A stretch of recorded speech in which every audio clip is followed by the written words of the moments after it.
Miami Hurricane Irma's northern eyewall reached the lower Florida Keys early Sunday, according to the National Hurricane Center. Although its eye remained about 15 miles southeast of Key West, the region was braced for stormone of the most powerful to cross the Atlanticwhich is forecast to continue on a path that threatens catastrophic flooding along Florida's Gulf Coast. Parts of Florida were experiencing strong winds Sunday morning, with the NHC saying in a 7 a.m. update that the storm had maximum sustained winds of 130 mph. "We have been very aggressive in our preparation for this storm and now it's upon us," Florida Gov. Rick Scott said. "Every Floridian should take this seriously and be aggressive to protect their family." Deadly storm surges could inundate parts of the state's southwest coast with as much as 15 feet of water, the Hurricane Center has said, and much of the state will see life-threatening wind impacts regardless of the hurricane's exact path. Mr. Scott hammered home the danger from rising waters Saturday. "There's a serious threat of significant storm surge flooding along the entire west coast of Florida," the governor said. "Think about that. 15 feet is devastating and will cover your house." Heavily populated Tampa Bay could see a storm surge of 5 to 8 feet. The Hurricane Center said, "The state of 26 million people has been readying itself for days as Irma barreled into the Caribbean, killing at least 22 people and battering islands with winds in excess of 150 mph. Early Sunday morning, Irma was headed for the U.S. mainland as a Category 4 storm after regaining strength.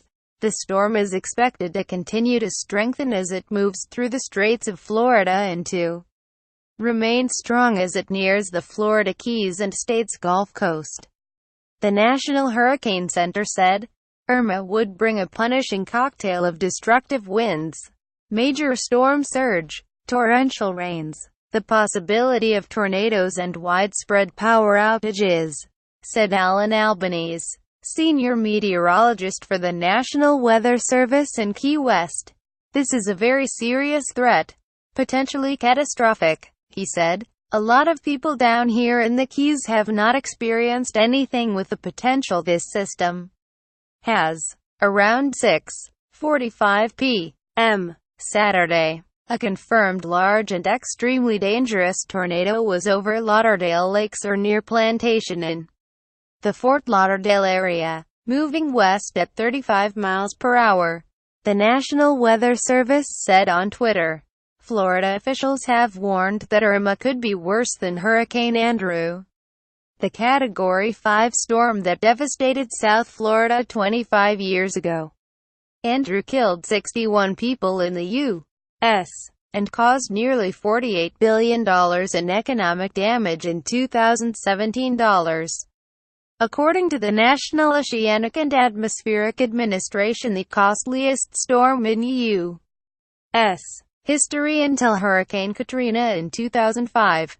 "The storm surge will rush in and it could kill you," the governor said. The leading edge of the immense storm bent palm trees and spit rain across South Florida, knocking out power to more than 170,000 homes and businesses. The Associated Press reported, Hurricane Irma's westward shift toward the Gulf Coast brought some sense of relief to cities like Miami and Fort Lauderdale but heightened fears of catastrophic flooding on Florida's west coast. The Hurricane Center warns the storm surge could reach 10 to 15 feet above ground from Captiva Island, west of Fort Myers, to the southern tip of the Florida peninsula. That warning is an increase from the 8 to 12-foot range forecast Friday night. Residents on the state's west coast quickly shifted plans and hunkered down. Reed McCollum, who lives on Pine Island off Florida's southwest coast, had planned to stay at a friend's house despite a mandatory evacuation order because of reports of log-jammed highways and packed shelters. But after seeing the storm's projected westward turn, Mr. McCollum and his friends decided to go to a shelter. The current track seems headed right for St. James City, where he lives. He said by text, "Jangling a few nerves here." Lisa Tilson, a Boca Raton native, has been through many hurricanes but she worried about this one. She drove to her mother's house in Sun City Center, a retirement community near Tampa on the Gulf Coast, only to find herself more squarely in Irma's path. The family rushed to protect the home. As the storm approached Saturday afternoon, Ms. Tilson planned to stay in one hallway with her daughters, while her mother's partner and Ms. Tilson's 80-year-old aunt stay in another. She said, "That's where we are going to ride it out." She said, "I've had a weird feeling in my stomach about this storm since I first heard about it." More than 6.3 million Florida residents, about 30% of the total, have been told to leave their homes. State officials say evacuations have led to long lines at gas stations, fuel shortages, traffic jams and overrun hotel rooms. More than 70,000 Floridians have taken refuge in more than 385 shelters around the state.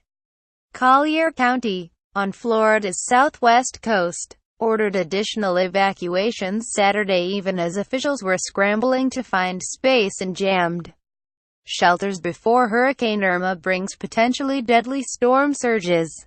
The county told residents in single-story homes in the Lely Resort community to evacuate. Those living in two-story homes should vertically evacuate to the second level, said Dan Summers, the county's emergency services director.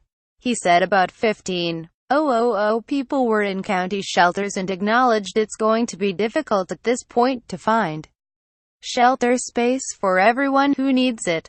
Later Saturday, a synagogue and a church in Naples opened their doors as shelters. A county spokeswoman said, "Mr. Summers counseled patients after Irma arrives, likely Sunday afternoon. This is going to be a waiting game," he said. "When the storm gets here, we still have a long way to go. Be patient and understand that we may have a lot of damage to address." At Pompano Beach High School, north of Fort Lauderdale, evacuees were crowded into a cafeteria converted into a Broward County shelter on Saturday afternoon. The facility hit its 270-person capacity only hours after opening on Thursday, said Liz Lambert, a shelter manager. Evacuees were sprawled on air mattresses, sleeping bags and blankets. Some passed the time reading books or playing cards. Others sat at tables eating free lunches of lasagna or pizza. A group of people stood in front of a TV, watching the latest news on the storm. Terry Townsend, a 62-year-old photographer, said he arrived at the shelter late Friday night with his wife. The couple's home, as well as 4 rental properties they own, are in an evacuation zone, so they spent all week guarding the residences against the storm. Mr. Townsend and his wife gathered clothes, water, food and cash and headed to the shelter, the first time they have ever done so in a hurricane. As it happens, they were celebrating their 27th wedding anniversary on Saturday with funky pizza. Mr. Townsend said, "This is the most interesting anniversary we've had." Broward County, which is home to 1.9 million residents on Florida's southeast coast, announced a curfew starting 4 p.m. Saturday. "We are urging you to stay off the road," Broward County Mayor Barbara Sharif said. "Our essential personnel will not be responding to 911 calls after winds reach 45 miles per hour. Write to Scott Calvert at WSJ.com. Arian Campo Flores at Arian Campo-Flores at WSJ.com and Cameron McWhorter at Cameron McWhorter at WSJ.com.